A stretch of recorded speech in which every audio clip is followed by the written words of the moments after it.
Hello বন্ধুরা, কেমন আছো তোমরা? আশা করি ভালো আছো। আমি আলপনাস ব্লগ থেকে আরেকটা ব্লগে স্বাগত জানাই।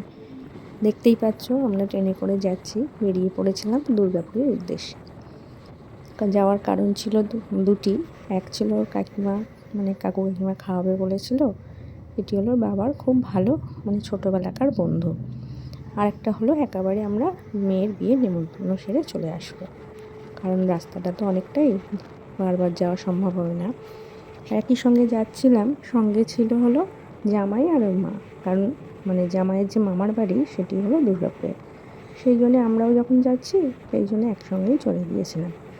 তা ট্রেনের জানলার ধারে বসে এত ভালো লাগছিল, প্রকৃতিটাকে দেখতে। সবুজে ঘেরা মাঠ ঘাট, চাষবাস হয়েছে, তখন ধান পেকে গেছিলো।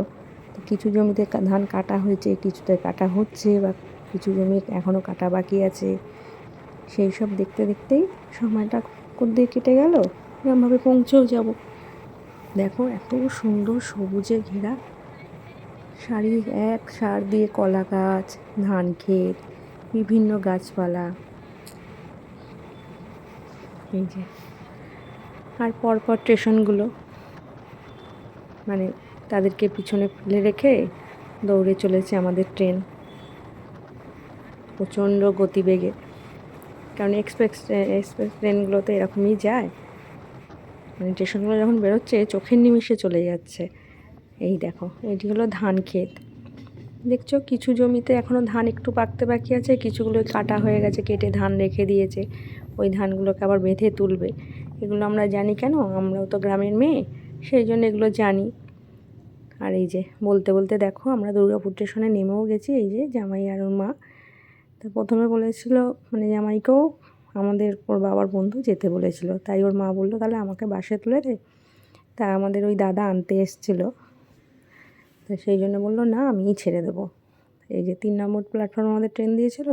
আর স্টেশনটা এত সুন্দর, তোর বাবা বলছে আমরা যখন ছোট ছিলাম তখন এত সুন্দর ছিল না, এখন তো সব রেল স্টেশনই এরকম সুন্দর করে করছে। এই দেখো, এই হলো দুর্গাপুর স্টেশনের বাইরের দিকটা আর কি। আমরা 1 নম্বর দিয়ে বাইরের দিকে বেরিয়েছি। এই যে এখানে দাঁড়িয়ে আছি আমরা, আসবে আনতে। খুব সুন্দর জায়গাটা, একদম পরিষ্কার, খুবই সুন্দর। যে দিদিও দাঁড়িয়ে রয়েছে, দিদি ভেবেছিল ওই দিক দিয়ে বাস ছাড়ে, বাসে যাবে। তা বললাম না, দাদা বলেছিল যে ছেড়ে দেবো। আর এই দেখো বলতে বলে ওই দাদা এসেও গেছিলো, আমরাও উঠে পড়েছি গাড়িতে উঠে। তা এখানেও তাই, উমা বাইরেটা এত সুন্দর লাগছে দেখতে। পুরো দেখো কত সুন্দর সুন্দর সব সে পুরনো পুরনো গাছ, খুবই সুন্দর। সেই গল্প করতে করতে এইসব দেখতে দেখতে, কারণ আমি এর আগে কোনো দিন যাইনি, বহুবার ওর বাবাকেও বলেছি, সময় হয়ে ওঠেনি আর কি। তারপর মাঝেরটুকু আর দেখাতে পারিনি, গিয়ে তাড়াহুড়ো করে খাওয়া দাওয়ার এতে। বিকালবেলা ওই দাদা আবার দুর্গাপুর ব্যারেজে দেখাতে নিয়ে গেছিলো। সেই ব্যারেজেরই কিছুটা আগে গঙ্গার ঘাটে এখানে সন্ধ্যা আরতি হয়, এই যে একটা সূর্যদেবের মন্দির আছে, সেই গিয়েছিলাম। ভারী অপূর্ব জায়গা এখানটা। বহু মানুষ রেগুলার বিকালে, ওখানকার যারা লোকাল মানুষ তারা আসে, সেখানে বসে, সন্ধ্যা আরতি দেখে। এই যে দোকানদানি বসে, খুব সুন্দর জায়গা। গঙ্গার ধারে এইখানে গঙ্গা আরতি হয়, সেটাও তোমাদের সঙ্গে দেখাবো। ভিডিওটা স্কিপ করো না, দেখো, আশা করি ভালো লাগবে। ভালো লাগলে একটু লাইক শেয়ার কমেন্ট করো, আর একটু আমার চ্যানেলটা সাবস্ক্রাইব করে পাশে থেকো। আর চ্যানেলটা সাবস্ক্রাইব করে পাশে বেলটা প্রেস করে দিও, যাতে পরের ভিডিও নোটিফিকেশানটা তোমাদের কাছে সবার আগে পৌঁছায়।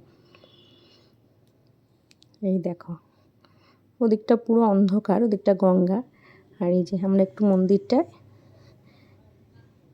দুজনে এসেছি। মন্দিরটা সূর্যদেবের মন্দির, এখানে ছট পুজো নাকি খুব বড় করে হয়, প্রচুর মানুষ আসে এই গঙ্গার ঘাটে ছট পুজোর জন্যে। ভারী অপূর্ব শ্বেত পাথরের সাদা মূর্তিটি, খুব সুন্দর। এই দেখো 7টি ঘোড়ার উপরে করে, আর এখানে ঘট স্থাপন করা আছে, গোপাল আছে, বিভিন্ন মন্দির তো বিভিন্ন ঠাকুর থাকে। তো ওইখান থেকে দেখে এসে এই যে আরতি শুরু হয়ে গেছিলো, সেই দেখছিলাম, কি অপূর্ব যে লাগছিল। এরকম লাইন দিয়ে ঠাকুরমশাইরা দাঁড়িয়ে এই গঙ্গা আরতি হয়, প্রচুর মানুষের সমাগম, সব ধীর স্থিরভাবে বসেই আরতি দেখে। দেখো কত সুন্দর লাগছে। আমরা এখান থেকে দুর্গাপুর ব্যারেজটাও একটুখানিকার গিয়েছিলাম দেখতে, কিন্তু এত অন্ধকার সেই জন্য আর তোমাকে দেখাতে পারিনি, কারণ ভালো দেখা যাচ্ছিল না। ব্রিজটার ওপরেও উঠেছিলাম, জলের কি স্রোত এইটুকু মানে নিজের চোখে করে দেখে চলে এসেছিলাম।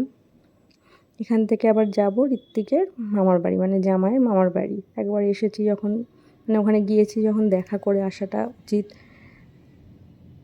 সেই জন্য কিছুক্ষণ বসে আরতিটা দেখে একটু আরতির ওই তাপ নিয়ে তারপরে বেরোবো আমরা। এই দেখো আরতি হচ্ছে। আর আরতি মানেই তো শুধু পঞ্চপ্রদীপ না, কর্পূরদানি দিয়ে, ধুনুচি দিয়ে, বিভিন্ন সব কিছু দিয়েই তো আরতি হয়। অনেকে আবার প্রদীপ ভাসায়, সেটা ওখানে রাখা আছে, কেউ মনে করলে পয়সা দিয়ে নিয়ে গঙ্গায় প্রদীপ ভাসাতে পারে, সে ব্যবস্থাও রয়েছে ওখানে। এই দেখো এটা ওই কর্পূরদানি দিয়ে, কর্পূর দিয়ে যে আরতিটা হয় ওটা হচ্ছে। এই সময়টা এত ভালো কেটেছিল এই মানে দুদিন। ওখান থেকে আমরা দুর্গাপুর থেকে বেরিয়ে বর্ধমান হয়ে, বর্ধমানে আর একটা কাকু থাকে, মানে মেয়ের কাকু বলি আর কি, ওই আগে আমরা যেখানে ছিলাম একসঙ্গে সব ছিলাম, সেও খুব ভালোবাসে, ওদেরকে বলে আর বাড়ি ফিরবো। এই দেখো প্রচণ্ড ভিড়, সেই তাপ নেওয়ার জন্য সবাই হুড়োহুড়ি করছে। আর এই যে মেয়ে এসব নিয়ে টিয়ে আর বাড়ি ফিরে ওই দিনকে ওখানে যাব, তার পরের দিন সকালে আমরা বাড়ি ফিরবো। এই যে সবাই এরকম তাপ নিচ্ছে। ঠিক আছে, আজ এই অবধি। ভিডিও ভালো লাগলে একটু লাইক শেয়ার কমেন্ট করে দিও। আবার দেখা হবে অন্য কোনো ভিডিওয়। সবাই ভালো থেকো, সুস্থ থেকো, সাবধানে থেকো। আবার দেখা হবে অন্য কোনো ব্লগে। টাটা।